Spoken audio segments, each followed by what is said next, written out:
soit là maintenant je te donne ma peau, Ouais. mais je te regarde. Je te regarde, ouais. Je te regarde vivre avec. Et constamment, en fait, tu penses à ça. Même là, en pensant à tous les films, moi, qui ont bercé mon enfance... Pas un avec une fille qui a de l'acné. J'ai des combattantes. T'as une armée derrière. Ah non, mais j'ai une armée. J'ai un message méchant. Bonjour à toutes et à tous. On est très heureuse aujourd'hui de vous présenter un nouveau projet sur lequel on travaille depuis plusieurs mois, le podcast Blissim. C'est un projet qui est né des échanges avec notre communauté dont vous faites peut-être partie, de leurs nombreuses questions et de notre envie d'aller encore plus loin dans le partage. Moi, c'est Anaïs. Et moi, c'est Clémence et on vous souhaite la bienvenue dans le tout premier épisode de B comme beauté.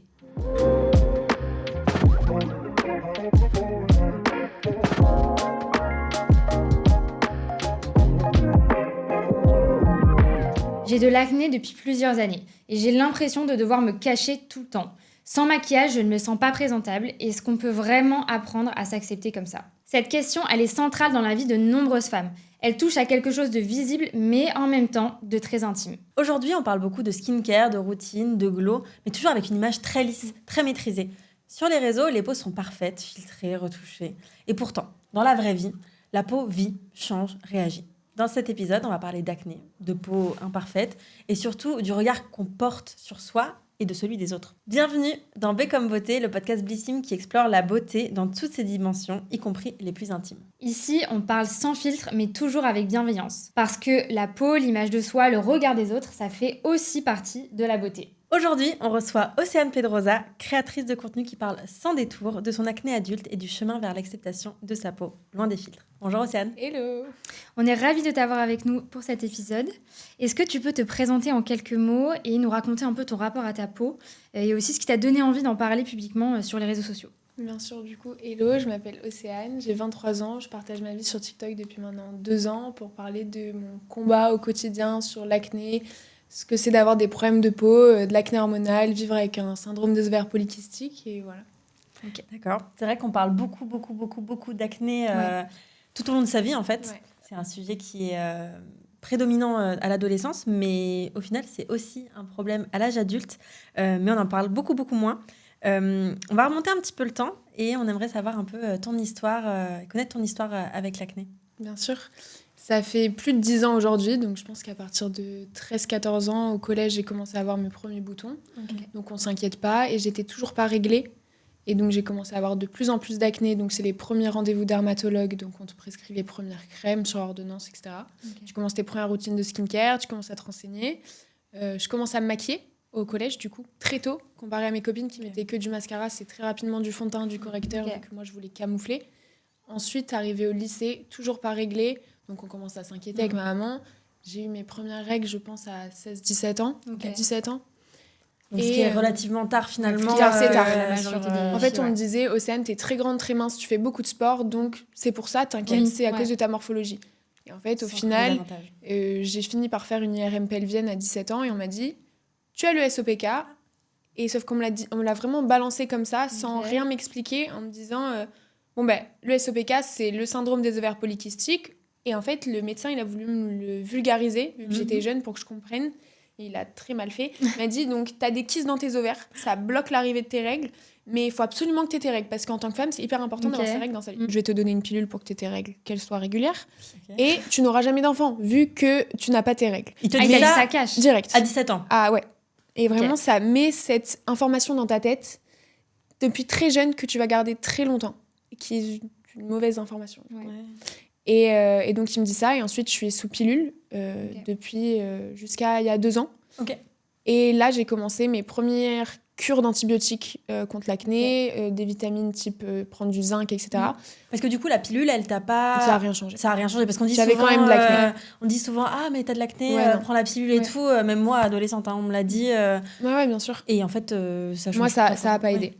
Ça n'a pas aidé. Enfin, ça a peut-être camouflé un peu, mais j'avais quand même toujours beaucoup d'acné. Donc, arrivée à l'université, j'ai pris ma première cure de Roaccutane, qui a hyper bien marché. Ouais. J'étais magnifique, une peau incroyable pendant 1 an après Roaccutane, et j'étais trop contente. Okay. Sauf que moi, on m'a pas dit pendant Roaccutane qu'il faut absolument pas boire d'alcool, par exemple, et je faisais pas assez attention. Je venais d'arriver en école de commerce, donc voilà. L'alcool est dangereux pour la santé. Et au final, du coup, j'ai beaucoup abîmé mon estomac. Ok. Et en fait, parce qu'il y a eu des répercussions vraiment mauvaises après. Et au final, comment ça s'est passé après ? Je suis rentrée de mon échange universitaire. T'étais partie où ? J'étais à Miami, donc j'étais beaucoup au soleil. Et j'ai eu cette chance et c'était trop bien. Mais en fait, j'ai beaucoup bronzé. Et au final, au retour, tu as l'effet rebond de ta peau. Et parce que ta peau s'épaissit au soleil. Donc quand tu reviens, le sébum revient de plus belle. Et là, l'acné est revenu. J'ai changé de pilule plusieurs fois. J'ai pris de la spironolactone, qui est un autre médicament prescrit pour l'acné hormonal, qui n'est pas du tout fait pour ça de base. Ils nous le prescrivent parce qu'apparemment, ça peut bien fonctionner. Moi, ça n'a pas été mon cas. Et après ça, j'ai commencé vraiment à faire mes recherches. C'était il y a 2 ans. Faire mes recherches sur TikTok en disant bon, OC. Et là, je me rappelle que j'ai le SOPK. Avant, j'y pensais pas en fait. En fait, tu l'avais complètement sorti de ta tête. Et aucun médecin. T'as arrêté la pilule il y a à peu près 2 ans, c'est ça ? C'est ça. Et en fait, je me renseigne sur le SOPK sur les réseaux. Je commence à parler de mon acné sur TikTok. Je me lance sur les réseaux. Et là, je parle de ça. Et là, je me dis, en fait, il faut que tu enlèves ta pilule et que tu comprennes tes symptômes vraiment à la racine et que tu te vois un peu naturellement, quitte à avoir plus d'acné. Mais que tu ressentes ton corps et retrouver un cycle normal. Exactement. Et le cycle, je n'ai pas retrouvé du coup, parce que j'ai arrêté ma pilule. Là, l'acné en folie. 0 règles, complètement aménorée pendant des mois. Je suis tombée enceinte, donc j'ai eu recours à un IVG. Donc là, j'étais ravie de savoir que je peux tomber enceinte, malgré l'information fausse qu'on a pu me donner. Donc, mais oui, parce qu'en plus, du coup... Forcément, en fait, on te dit très jeune, tu n'auras jamais d'enfant, donc tu gardes ça dans ta tête, donc tu te protèges moins, voire mal. Moins attention. Et donc, tu peux tomber enceinte. Donc, génial de savoir que je suis fertile et non stérile, parce que c'est pas qu'on est stérile quand on a le SOPK, c'est qu'on est moins fertile, comme on n'ovule pas et qu'on a moins nos règles. C'est là où les termes ont de l'importance. C'est pour ça. Et il y a trop de médecins qui se permettent de dire ça. Bref. Parce qu'effectivement, c'est des sujets dont on parlait pas beaucoup. Enfin, moi, j'avais une copine au collège qui avait le SOPK. C'est juste parce qu'elle avait une pilosité très forte et qu'effectivement, elle avait des douleurs pendant ses règles. Mais en fait, à part ça, c'est la seule info qu'elle avait. Effectivement, il y a de la désinformation énorme par rapport à tout ça, quoi. Bien sûr. Et du coup, après ça, j'arrête ma pilule. Et après l'IVG, donc, énorme poussée d'acné parce que là, les hormones, elles comprennent pas ce qui se passe. Et donc là, j'essaye une 2e cure de Roaccutane. Mon corps, il dit non, complètement. Intoxication alimentaire pendant 2 semaines. Vraiment, mon corps rejetait le médicament. Moi, je me dis, punaise, ça fait 3 ans, j'attends de le reprendre. Me dire, non, tu vas pas le faire, tu restes naturel et tout. Et là, j'en pouvais tellement plus de ma peau que j'ai dit, bon, tu prends Roaccutane. Moi, c'était un souhait de ta part de pas reprendre Roaccutane. En fait, je voulais réussir naturellement. Et même pour toutes les filles qui me suivent sur les réseaux, je voulais montrer qu'on peut le faire naturellement et que les médocs, ça marche pas. Et en fait, je suis retombée dans les médicaments qui n'ont même pas fonctionné au final. Et donc, depuis ça, c'est que par voie naturelle que j'essaye de réguler mon acné. J'allais hyper bien l'année dernière, j'avais plus du tout d'acné. Arrivé l'été, en fait, j'arrête mon régime anti-inflammatoire, je me suis trompée dans mes compléments alimentaires, je me suis trompée de boîte, j'avais oublié de les racheter, machin. Tout est revenu. Et là, ça fait 1 an, du coup, que je regalère avec, alors que j'avais trouvé la solution l'année dernière. Donc, c'est vraiment des hauts et des bas constants. Mais du coup, toi, tu essayes aujourd'hui, au quotidien, de traiter plutôt ton SOPK, qui est la cause finalement de ton acné, ou tu traites ton acné tu traites l'acné localement avec ta skincare et tu essaies de réparer ta barrière cutanée et de mettre des bons actifs sur les boutons en eux-mêmes, des stop-boutons, etc. Mais la source du problème, c'est à l'intérieur. C'est ton régime alimentaire, c'est parce que moi, j'ai beaucoup abîmé mon estomac dans le passé.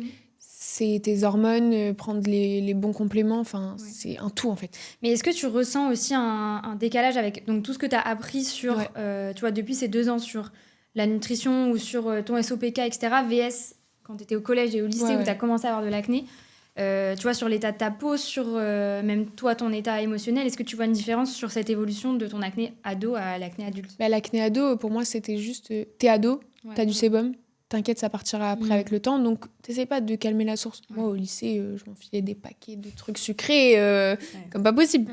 Alors qu'aujourd'hui, c'est vraiment sans sucre et je vais faire beaucoup plus attention. Et je vais pas du tout traiter l'acné de la même manière. Au lycée, si je pouvais mettre le plus de fond de teint, de poudre pour camoufler, j'allais le faire. Alors qu'aujourd'hui, je vais plus faire attention à moins boucher mes pores, etc. Et est-ce que tu te souviens du déclic où tu t'es dit, là, en fait, je suis plus une ado, je suis plus censée avoir d'acné, tu vois, genre, est-ce que c'est ton entourage ? Est-ce que tu te souviens de ce moment-là où, en fait, tout est un peu flou dans cette période-là parce que c'est quelque chose dont tu souffres depuis 10 ans, comme tu disais. En fait, quand j'ai arrêté Roaccutane, quand je suis rentrée de l'été et là que c'est revenu, du coup j'avais 20 ans et en fait tu vois autour... Mais moi depuis le lycée déjà, je suis celle qui a le plus d'acné dans mes potes. T'as toujours eu quelques copines, copains qui ont de l'acné aussi, mais là j'étais vraiment la seule. Là c'est vraiment en master l'année dernière, quand je suis arrivée en master, Là, tu rencontres des nouvelles personnes pour la première fois. Et vraiment, je me souviens, j'allais pas en cours. Il y a des jours où j'allais pas en cours. J'utilisais des masques chirurgicaux pour aller au lycée en disant je suis malade, alors que je suis pas malade. Tu camoufles tout, quoi. Et c'est effectivement une des questions qu'on avait sur est-ce que tu as déjà rencontré des situations difficiles, que ça soit en date, quand tu rencontres des gens, quand tu as des événements que tu as dû annuler, tu vois, à cause de ça. Est-ce que ça t'est déjà arrivé de ressentir... Plein de fois. C'est des anecdotes que je donne souvent sur TikTok parce que je sais qu'on est beaucoup à s'identifier. On vit tous les mêmes choses. Toutes et tous les mêmes choses. C'est que tu ailles au sport. Par exemple, des filles qui font de la natation. Toi, tu disais que tu fais de la natation synchronisée. Si tu as de l'acné, c'est très compliqué. Parce que tu ne penses même pas, quand tu n'es pas confronté à cette problématique-là, tu ne penses même pas. Moi, j'ai joué au hand toute ma vie. J'ai fait du handball à haut niveau. Et en fait, j'y pensais pas parce que plus jeune, j'avais pas autant d'acné. Après, j'ai pris Roaccutane. Et là, en fait, j'avais arrêté de jouer dernièrement parce que je m'étais blessée. Et là, j'ai voulu reprendre en septembre. Et en fait, j'avais complètement oublié ce que c'était de faire du sport, de transpirer quand tu as de l'acné et que tu es maquillée. Moi, j'y allais après les cours, donc maquillée après ma journée.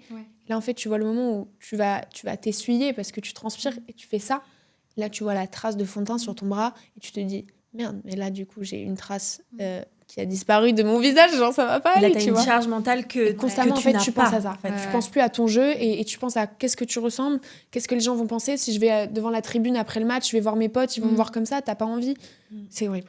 Moi, j'ai pas mal de gens dans mon entourage qui ont de l'acné et ça m'a toujours fait extrêmement mal au cœur quand tu pars en vacances avec tes potes ou quand tu es en réunion de famille, etc., et que tu dors sur place. Les personnes qui se lèvent plus tôt le matin pour être levées avant tout le monde et pour prendre le temps de se maquiller pour qu'après, quand tout le monde se réveille, d'être déjà maquillée. Et ça m'a toujours fendu le cœur parce que je me dis ça doit être tellement dur en fait, au quotidien d'avoir cette charge mentale-là et en fait de ne pas arriver à aller à l'encontre de ça parce qu'on le veuille ou non, aujourd'hui, l'acné, c'est un... comme on le disait, c'est hyper associé à l'adolescence et dès que tu sors de cet âge-là, on a eu pas mal aussi de retours de nos abonnés et des personnes qui nous suivent, des mamans en postpartum qui ont énormément qui sont confrontées à de l'acné, même des personnes encore plus âgées qui ont toujours de l'acné. Sur mon compte, tous les âges. Je pense que le cycle de la femme est tellement lié effectivement aux hormones que du coup, à n'importe quel moment de ta vie, bien sûr. Tu peux être confrontée à ça. J'avais une copine au lycée, sa maman avait eu de l'acné après une grossesse alors qu'elle n'avait jamais eu d'acné. Et tu vois, moi qui n'ai jamais eu d'acné, je me dis potentiellement un jour ça peut totalement m'arriver. Et effectivement, ce que tu disais tout à l'heure, moi j'ai eu aussi beaucoup d'amis au collège qui se maquillaient beaucoup pour camoufler leur acné, etc. Et je sais que moi, d'un œil extérieur, et parfois je peux le regretter en tout cas de l'avoir pensé, tu vois, de se dire tu te maquilles autant pour camoufler alors qu'effectivement parfois ça peut boucher les pores. Oui, ça peut aggraver l'acné. Sauf qu'en fait, je pense que quand tu le vis pas, tu peux pas comprendre. Tu vois, et je pense qu'à l'époque, je comprenais pas du tout la façon de se maquiller des personnes qui avaient de l'acné, alors que en fait, c'est juste du camouflage pour te sentir mieux dans ta peau. C'est une armure en fait, finalement, un petit peu. C'est un masque pour affronter la vie réelle quand tu sors de chez toi. Mais parce que finalement, c'est lié à une pression aujourd'hui, en fait, sociale et sociétale. T'as tellement de gens qui te disent mais tu t'en fous, mais sors de chez toi démaquillée. Mais je peux pas. Vas-y, toi. Je peux pas, c'est ça. C'est toi là maintenant, je te donne ma peau, mais je te regarde. Je te regarde, je te regarde vivre avec. Parce que tu te sens complètement déformée. Il y a des jours où t'es kystes, en fait. On parle de la pression mentale et psychologique que c'est de se regarder dans le miroir et de pas aimer ta peau et de pas aimer ton reflet. Genre, c'est hyper dur, mais t'as aussi la douleur physique. C'est que t'as des kystes, moi je te dis, genre sous la mâchoire, sur le bas du visage, qui sont hyper douloureux. Tu sens que ça te lance. Tu te masses le visage, tu te laves le visage, tu te mets du fond de teint, tu te mets de la crème, t'as mal. Tu dors sur ton oreiller, t'as mal. Enfin, c'est plein de trucs, on n'y pense pas. Si t'as de l'acné dans le dos, par exemple, moi j'en ai pas, mais je sais qu'il y a beaucoup de gens qui en ont, et l'acné dans le dos peut être hyper virulent. Tu t'assois sur une chaise en cours, tu peux avoir hyper mal. C'est ça, tu peux tacher tes draps parce que t'as un bouton qui peut se percer, tu peux saigner, et ça, c'est des trucs qui sont pas du tout glamour, personne n'en parle. Demain, tu dors chez quelqu'un, t'as un sleepover avec des potes, tu dors chez ton premier copain ou quoi. C'est des moments hyper gênants à vivre et tu sais pas quoi faire. Moi, je me revois. C'est hyper difficile, les premiers contacts avec le genre opposé, c'est compliqué. Mais complètement. Et puis en plus, c'est des moments où tu as envie de te montrer toi sous ton meilleur jour. Mais ton meilleur jour à toi, tu vois, c'est celui que toi, tu vois dans le miroir, que tu as envie de te sentir beau ou belle, tu as envie de te sentir bien. Et en fait, c'est typiquement le genre de problématique où ça va pas dans ton sens, quoi. Ça t'aide vraiment pas. Selon toi, parce que du coup, tu disais que ça faisait 10 ans que tu étais confrontée à l'acné, Est-ce que tu as vu un changement dans les mentalités, dans le regard qu'on pose aujourd'hui et qu'on porte sur l'acné? Oui et non, dans le sens où t'as grave ce truc de body positivity dernièrement sur les réseaux. Ouais. T'as les gens qui vont vraiment parler de la prise de poids, comment on se sent par rapport à notre corps, par rapport à nos problèmes de peau, par rapport à la santé mentale, donc ça avance beaucoup plus. Mais t'as toujours cette énorme facette sur les réseaux. Je parle des réseaux, mais de la vraie vie, bien c'est sûr. pareil. De cette superficialité et du côté clean girl et de la peau parfaite et du minimaliste, etc.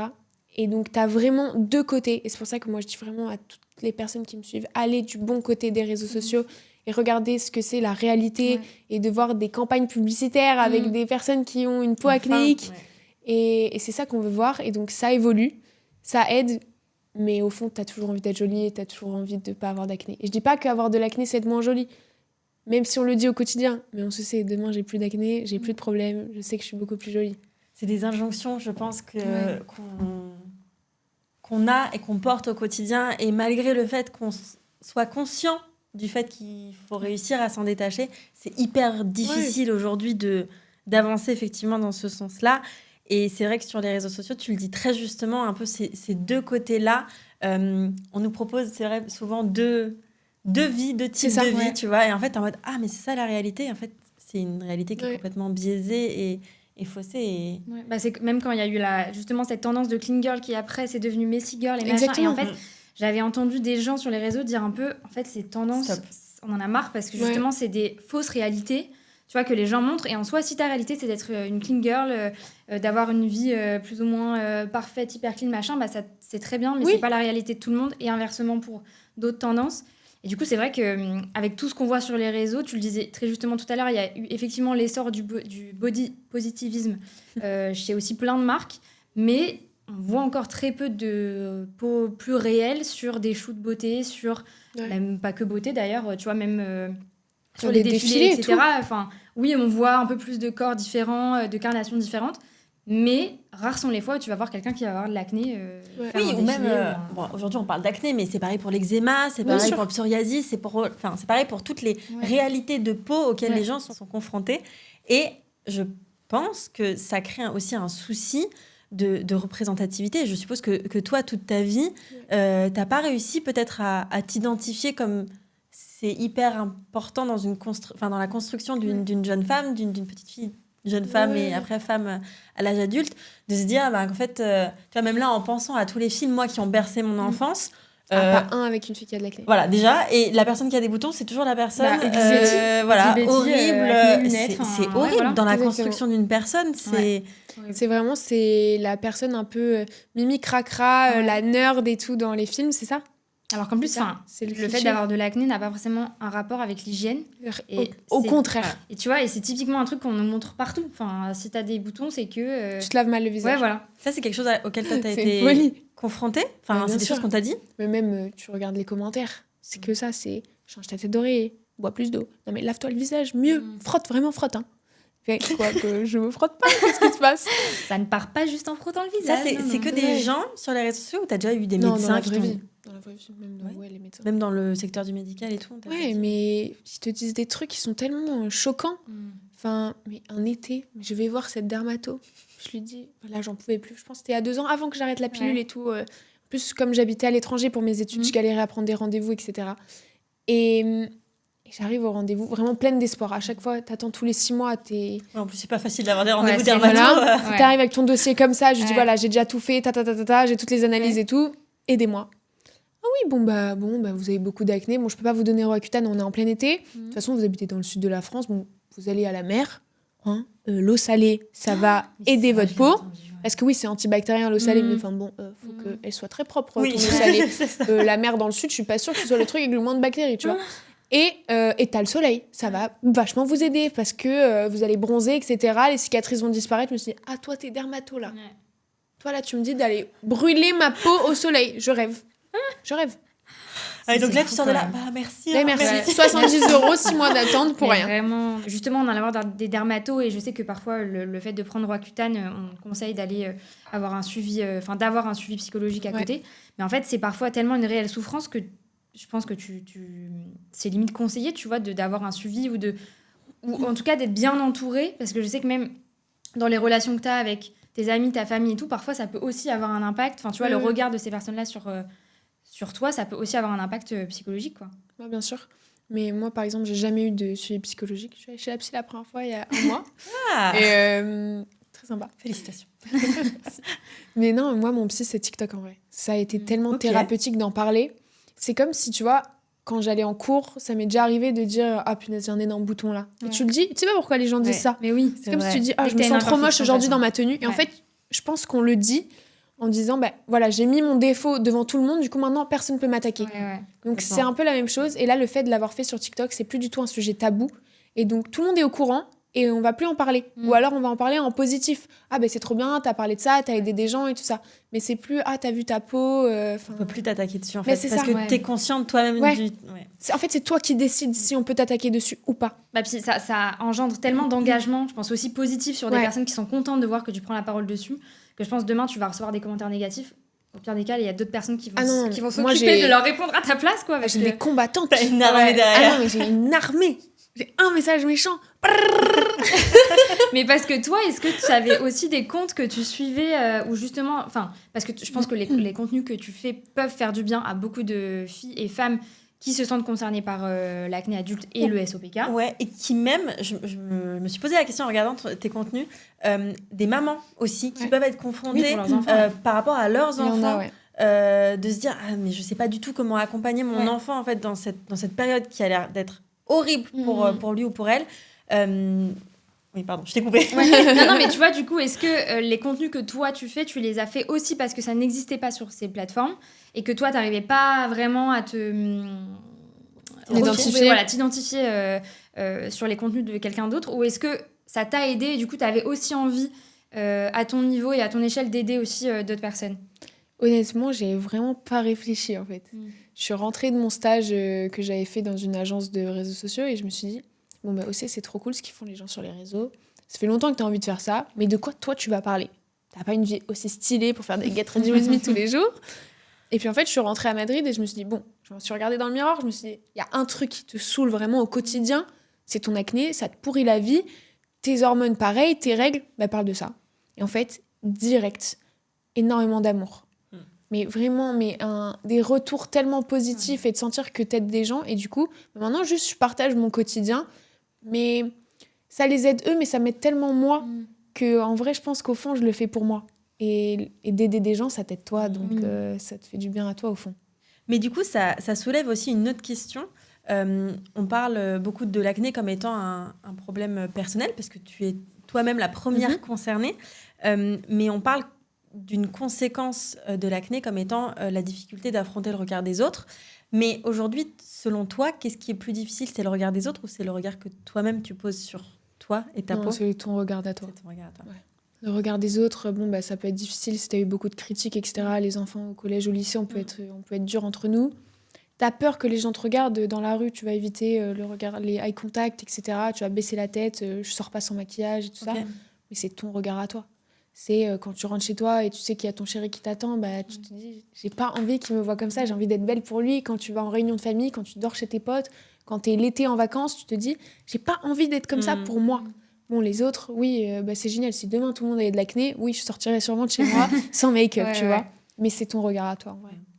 Et je suppose aussi que tu as pu être confrontée à des remarques un peu violentes. Donc, tu disais que sur les réseaux, tu étais quand même assez bien épargnée, mais peut-être aussi dans le quotidien, dans des situations où, en fait, c'est pas du tout le sujet, ou au contraire, quand tu vas chercher du réconfort peut-être auprès d'un médecin ou quoi, et qu'en fait, tu te rends compte que c'est les personnes qui sont censées être le plus bienveillantes avec toi qui ne le sont pas du tout. Ça doit être difficile quand même, parce qu'en fait, tu es à vif tout le temps. Autant ta peau que toi, t'es peut-être hyper vulnérable aussi. Susceptible aussi. Hyper susceptible. Mais de base ou par rapport à l'acné? Peut-être un peu de base. Non, mais tu vois, je me revois à Séoul l'année dernière. Je suis avec ma pote, on se promène, on fait du shopping et tout. On va dans une boutique de make-up qui fait aussi de la skincare et on regarde, je sais plus, on regarde des lipsticks, des mascaras. Et elle arrive, il y a ce produit qui est génial pour l'acné. Vraiment, en 5 jours, t'auras plus rien. Okay. Moi, j'ai osé sortir de la maison sans maquillage parce que je me dis, je suis à Séoul, c'est la ville de la skincare, je peux me promener comme ça. Et là, la nana, elle me dit ça. Je lui dis, mais Tu sais pas l'impact que tes mots peuvent avoir sur les gens. Pareil, je vais faire des analyses de sang à Paris, il y a pas longtemps. Pareil, je sors sans maquillage, je me dis, c'est en bas de chez moi. 5 minutes, faire une prise de sang pour voir mes hormones, comment ça se passe. Médical en plus. Médical. Elle y peut rien, mais les enfants peuvent être hyper durs dans leurs mots. Et elle dit à sa mère, une petite qui attend, pareil, dans la file d'attente pour le rendez-vous, Maman, la dame, elle a des boutons, c'est quoi sur son visage Tu sais, est-ce qu'elle a la varicelle, machin, c'est quoi Et toi, t'es tout rouge et tout, et elle dit rien, la maman. Et en fait, c'est ça, tu vois. Elle est pas capable, j'allais m'énerver un petit peu, mais, la personne, dans ce moment-là, elle sait pas dire, c'est de l'acné, c'est comme ça, tu vois. Ouais, ça peut arriver à tout le monde, t'en auras peut-être en grandissant. Et c'est pas grave, tu vois. Oui, elle la redit. Si la petite fille, elle a jamais été confrontée à ça, qu'elle se pose la question, ça peut être normal. Mais effectivement, qu'on leur dise pas, tu vois, juste clairement ce que c'est. Mais on en revient aussi à ce problème de représentativité, tu vois. De se dire qu'en fait, que... Bon, alors, mais après, t'as pas très ça pour l'acné, voilà. Mais ce que je veux dire, c'est que le fait que... Tu vois, si toutes les personnes aujourd'hui dans la rue qui ont de l'acné sortaient sans maquillage ou sans le camoufler, je pense qu'on serait beaucoup plus conscient aussi du fait que c'est un problème qui est universel et que tout le monde touche tellement de gens, tu vois. Des femmes, des hommes. C'est vrai qu'aujourd'hui, on parle plutôt aussi de la femme. Et les garçons aussi, ils sont hyper mal représentés. Et ils peuvent même pas le cacher. Parce qu'ils n'ont pas forcément envie de se maquiller, parce qu'ils n'aiment pas ça, etc. Et c'est hyper compliqué. Et dans la oui, effectivement. Et certains, s'ils osent se maquiller, mais même s'ils mettent des crèmes teintées, tu vois, des sérums, etc. Pour apaiser un peu les rougeurs, etc. Il y en a qui vont se faire critiquer au lycée. C'est sûr. Mais de toute façon, effectivement, on parle beaucoup des femmes parce qu'il y a aussi notre cycle, etc. Mais c'est vrai que moi, le nombre de mecs que je voyais au collège, au lycée, qui avaient plein d'acné et qui le vivaient très mal... Parce que, en fait, c'est pareil. Enfin, je pense effectivement au même niveau de représentativité que pour les femmes. Dans les films, pareil, des mecs avec des boutons, c'est pas bien. Enfin, pas bien vu, mais. Enfin, si, c'est pas bien vu et c'est un peu, effectivement, comme tu disais tout à l'heure, c'est corrélé à une question d'hygiène, alors que pas du tout. En parlant de questions qu'on peut se poser, oui. Il me semble que tu as été un peu à la pêche aux questions. Aujourd'hui, nous, chez Blissim, on a une belle communauté avec plein de femmes et d'hommes aussi qui nous suivent et qui interagissent avec nos contenus et qui sont surtout hyper curieux et hyper curieuses. Et elles aiment nous poser des questions. Donc, on leur a parlé de cet épisode de podcast qu'on allait te recevoir. Et du coup, Clémence a posé quelques questions. Effectivement, elles ont eu pas mal de questions sur l'acné adulte parce que c'est donc majoritairement quand même des femmes qui ont plus de 25 ans, enfin 20 ans, enfin des femmes plus âgées, des femmes adultes qui nous suivent finalement. Et tu vois, tu parlais tout à l'heure d'une question qu'on a reçue où je m'étais dit que c'était pas forcément... c'était une question plutôt simple, mais qui, en fait, le fait que tu t'en aies parlé tout à l'heure, ça m'a fait écho à cette question qui était est-ce que c'est normal de se sentir moins belle à cause de son acné Ou tu vois, tu disais clairement tout à l'heure, on devrait pas se sentir moins belle à cause de ça, mais c'est quelque chose qui est ressenti quand même quand t'as de l'acné. En fait, j'aimerais trop dire à tout le monde, c'est pas parce que t'as de l'acné que t'es moins jolie.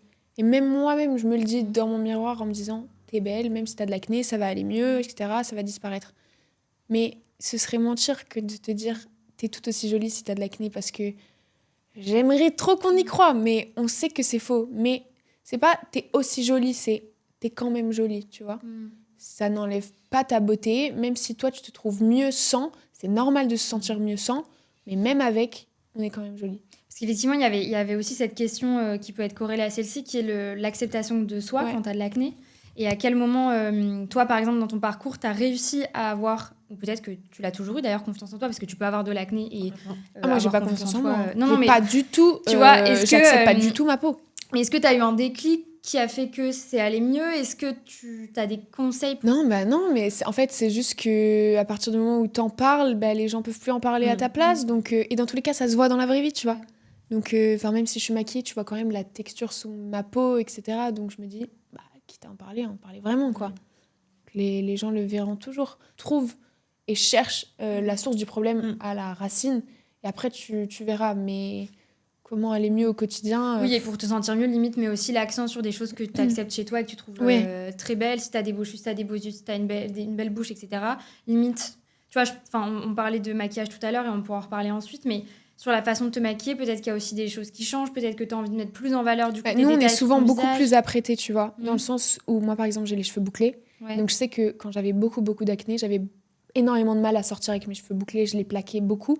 Parce que tu te dis que boucler, ça fait très vite messy.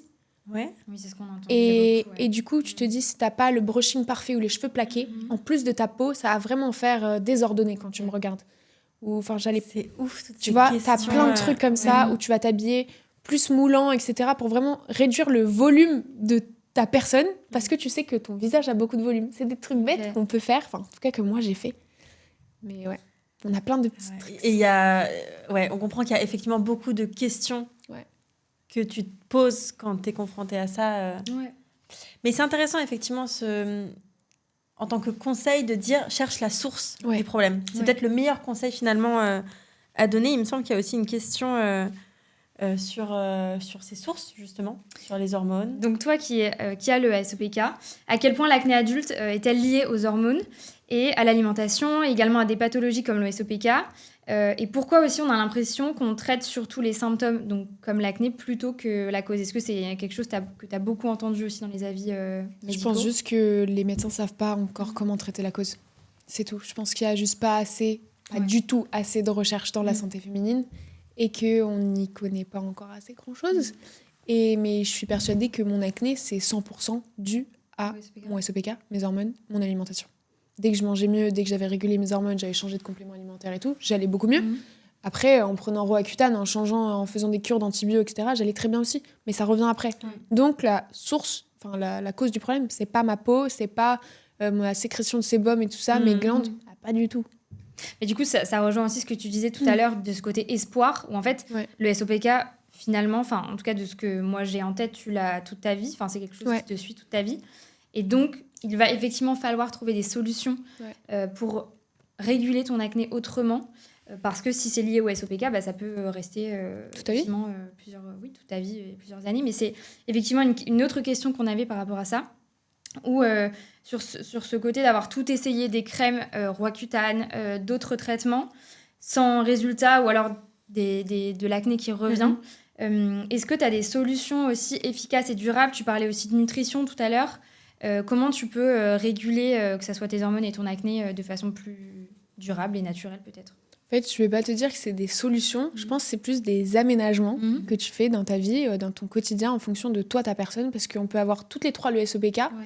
Parce qu'aujourd'hui, il y a très peu de recherches. Moi, je pense que dans 10 ans, tous les types différents de SOPK, ce sera des maladies différentes. Avant, tout le monde avait l'endométriose. Maintenant, endométriose et SOPK. Moi, j'ai le SOPK. J'ai un cycle qui n'est pas régulier et de l'hormone, et de l'acné hormonale. Toi, tu pourras avoir de la résistance à l'insuline et prendre du poids, et toi tu pourras avoir de l'hirsutisme et avoir une trop grosse pilosité. Et on est toutes les trois SOPK. Je pense que ça va évoluer, tu vois. Et du coup, en fonction de toi, ta pathologie, tu vas aménager ton quotidien avec ce qui va le plus t'aider.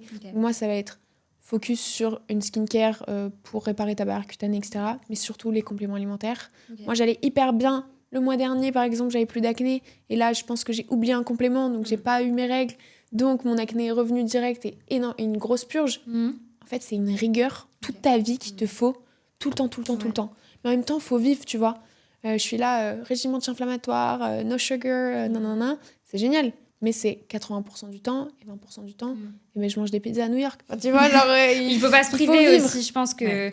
c'est le bon équilibre. On entend aussi beaucoup parler du cortisol, l'hormone du stress et tout, qui va aussi causer de l'acné. Et donc, je pense que frustration amène stress, amène cortisol, etc., qui fait que c'est pas forcément bon. On te dit, ça fait stresse pas parce que si tu stresses, tu vas avoir de l'acné, mais du coup, tu stresses d'avoir de l'acné et tu stresses de pas avoir de stress. Tu deviens fou. Et puis surtout, faut pas se culpabiliser, en fait. Moi, je me suis toujours dit, là, aujourd'hui, j'ai un bouton parce que j'ai mal pris mon complément, parce que j'ai pas eu mes règles, parce que j'ai mal mangé, parce que j'ai bu de l'alcool.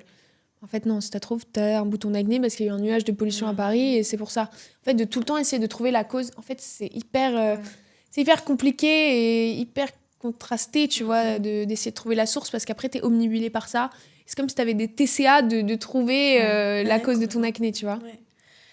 Qu'est-ce que tu dirais... Pardon, j'ai une question après. Tout ça, ça me trotte dans la tête. Ce serait quoi le conseil plutôt que tu pourrais donner aux personnes qui doivent accompagner une personne qui souffre d'acné? C'est une très bonne question. On nous la pose très rarement parce qu'en fait, moi, je me revois aux toilettes du lycée, par exemple, où tu te remaquilles, ou même à l'université. Moi, à chaque pause, je vais aux toilettes pour me repoudrer, pour vérifier que mon maquillage n'est pas en train de se décoller, que ma peau s'épluche pas, clairement. Et en fait, tu te plains, toujours, tu sais, c'est ce truc où tu mets en avant ton problème. Et je suis là en disant, ma peau, ça va pas et tout. Et t'as tout le temps tes potes qui te disent, mais non, mais il y a rien. Ta maman, tu vois. Ouais. Mais non, ça va, on voit rien. Personne le voit. Il y a que toi qui le vois. Non, il y a pas que moi qui le vois. Tout le monde le voit. Quand tu me fais la bise, je sais que t'as peur de me faire la bise parce que tu penses que je suis sale et que tu vas attraper ça comme si c'était la peste. Je le sais, tu vois. Et donc, t'as juste envie qu'en face, les gens, ils te disent, je comprends, t'inquiète, je te trouve quand même jolie, sache que t'es quand même jolie et ça va aller mieux, mais je comprends ce que c'est, qu'est-ce que je peux faire pour t'aider, tu vois. Parce que... Enfin, t'as juste envie que quelqu'un, il t'écoute et qu'il sache que t'es comprise. Et pas juste banaliser ce qui t'arrive et dire, mais non, c'est rien. Et en tant que papa ou maman ou figure un peu affective, est-ce que on peut en parler librement ? Est-ce que quand on constate que son enfant commence à avoir de l'acné, est-ce qu'on peut aller le voir et dire, écoute, je constate par le simple fait de regarder que tu commences à avoir de l'acné, est-ce que tu veux qu'on aille voir un dermato ? Est-ce que tu veux qu'on essaye de prendre des traitements ? Ou est-ce qu'il faut être dans un combat de tu laisses venir à toi, ou de dire justement, ah bah tiens, on va aller chez le dermato, il va te prescrire Roaccutane, tu vois ? C'est quoi le juste équilibre, en fait, finalement ? En fait, c'est hyper compliqué. J'ai reçu des messages de mamans, vraiment, qui m'ont mis les larmes aux yeux, en me disant « Merci beaucoup, Océane », qui me vous voit en plus. Tutoyez-moi. Qui me disent « Bonjour, Océane, merci pour votre aide. Ça m'a énormément aidée dans ma relation avec ma fille, pour la comprendre et tout. » J'ai dit « Oh là là, mais vraiment, j'ai réussi, quoi. T'as gagné ton combat. » Et non, et en fait, je pense que c'est un peu un mix des deux. Okay. Dans le sens où tu vas voir ton enfant et tu lui dis... Bon, bah, coucou, je vois que tu as des problèmes de peau, etc. Est-ce que toi, comment est-ce que tu le vis ? Parce qu'il y a des gens, ça les dérange pas du tout. Dérange pas, c'est ça. C'est qu'en fait, on projette ça. Et moi, j'ai toujours dit, moi, je veux aider les personnes qui ont de l'acné. Mais il y en a qui s'en foutent et qui sont hyper bien avec et qui se maquillent pas et il y a aucun problème. Donc c'est pour ça qu'il faut leur demander la question parce que ça se trouve, eux le vivent très bien. Et du coup, si tu leur dis, je vais te faire prendre Roaccutane, je vois que tu as beaucoup d'acné, elle va te dire, ça peut faire pourquoi tu me saoules ? Genre, je vais ça. très bien. Jusqu'à là, tout de suite, il n'y avait pas de problème.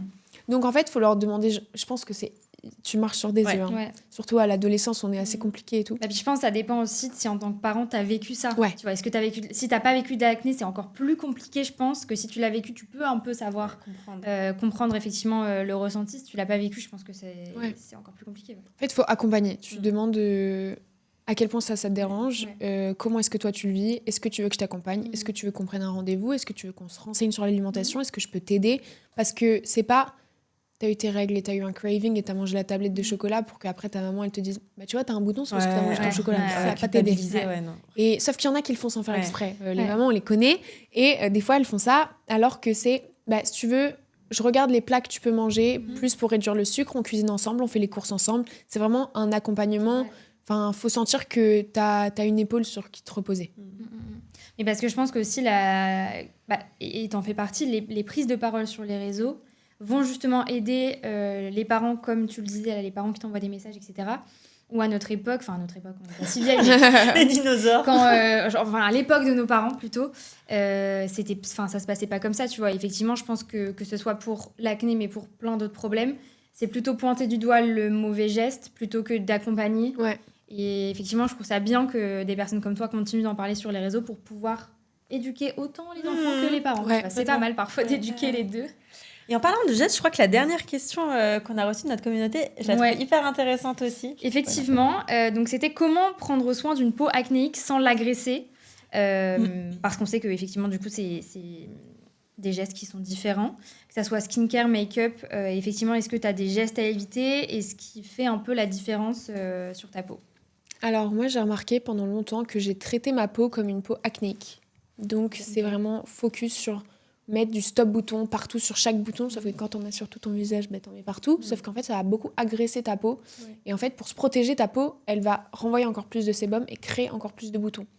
Et je trouve que les moments où ma peau va le mieux, c'est quand je traite pas justement au cas par cas les boutons et juste j'utilise ma skincare comme si j'avais une peau normale entre guillemets et c'est vraiment démaquillage, double nettoyage, un toner hydratant, tu vois, une brume, une eau thermale, un sérum hydratant ou anti-tache et une crème hydratante. Les sérums anti-imperfection peuvent être très forts et en fait, des fois, ta peau, elle a juste besoin de se réparer. Des fois, un sérum anti-imperfection, moi, j'en mets un le soir, mais par exemple, le matin, j'ai rien anti-imperfection. Ouais. Mais parce qu'il y a un peu ce mythe de si t'as la peau grasse, si t'as la peau acnéique, tu dois pas mettre de produits hydratants, tu dois assécher ta peau. Sauf qu'en fait, c'est tout l'inverse parce que comme tu le disais tout à l'heure, la peau va recréer, va justement vouloir se protéger de cette sécheresse en surproduisant du sébum. Alors qu'en fait, c'est pas du tout... il faut quand même hydrater sa peau. Il y a une grande différence qu'on fait souvent, nous, sur les produits nourrissants et hydratants. Et qui est importante de savoir quand tu as la peau aussi acnéique. Je pense que la peau a quand même besoin d'hydratation. Ouais, mais en fait, tu arrives dans un océan de skincare, de contenu sur les réseaux. Tu te noies là-dedans. Ouais. Et donc, oui, il faut exfolier sa peau, mais pas tous les soirs. Oui, c'est ce que j'allais dire. Tu vois, faut l'exfolier doucement chimiquement avec des exfoliants, des BHA, machin, mais pas en exfoliant chimique. Quand tu as de l'acné, tu n'utilises pas d'exfoliant mécanique, à moins que ce soit en institut et que ce soit fait par une professionnelle. Mais tu vas pas prendre... pas gratter ta peau. Les masques que tu trouves en supermarché, qu'on a toutes testé au lycée, au collège, machin, les trucs au charbon. Non. Et oui, même les pattes sur le nez, les points noirs et tout. Tout ça, il faut pas, c'est tout en douceur. Ta peau, c'est vraiment, j'imagine que ton visage, c'est un cul de bébé. Tu fais hyper attention, tu vois. Et donc, non, vaut mieux juste focus sur l'hydratation. Même si on a tendance à vouloir mettre le stop bouton ou mettre le sérum anti-imperfection. Non, hydrate. Ta peau, elle s'habitue aussi elle peut s'habituer aussi à tout ce que tu peux mettre dessus. Puis c'est fort aussi. Et crème solaire. Toujours. On l'oublie. C'est important. En fait, il y a trop de clichés sur les réseaux, te dire va à la mer, hop là. Tu vois la trend de burn it devant le soleil, tu vois. Et moi, je l'ai déjà faite pour rire, machin, mais en fait, ça met des fausses idées dans la tête des gens en te disant le soleil, oui, je vais bronzer, je vais plus avoir d'acné. Ok, mais au mois de septembre, alors crois-moi que tu vas regretter ma vie. Mes copines rentraient de vacances, elles étaient bronzées, mais elles me disaient tout le temps, là, c'est l'enfer, tout mon acné ressort. C'était horrible. Du coup, elles étaient... après, t'es mal dans ta peau. Ouais, voilà. Donc, pour terminer, tu n'es pas sans savoir que le podcast s'appelle B comme beauté. Et comme à tous nos invités, on a envie de te poser la question, c'est quoi ton B à toi ? Celui qui représente le mieux ta vision de la beauté aujourd'hui et surtout ce dont on a parlé aujourd'hui, donc l'acné adulte. Je pourrais te dire B comme bien-être. Mais moi, dans toutes mes vidéos, je dis Buenos dias, bombones. Du coup, je vais dire B comme bombones. J'aime bien. Et pour les non-hispanophones, ça veut dire... Ça veut dire mes bonbons en français. Voilà. C'est trop chou, j'adore. Et c'est une super façon de conclure. Merci beaucoup Océane pour ton partage. Merci à vous d'avoir écouté cet épisode de B comme beauté. Si cet épisode vous a parlé, partagez-le autour de vous. Vous pouvez le retrouver sur Spotify, sur Deezer, sur Apple Podcasts. Vous pouvez aussi nous suivre, toutes Blissim ainsi que Océane, sur les réseaux, sur Instagram, sur TikTok. Vous pouvez nous retrouver aussi sur YouTube. Et voilà, on pourra continuer la conversation. Et n'hésitez pas à nous proposer des invités et à nous poser des questions sur la communauté disponible sur blissim.fr. Encore un gros merci à toi, Océane, d'avoir été avec nous aujourd'hui. On a appris beaucoup de choses et je pense et j'espère que ça pourra en aider plus d'une. En tout cas, encore une fois, merci pour votre écoute et on se retrouve bientôt pour un nouvel épisode. À très bientôt.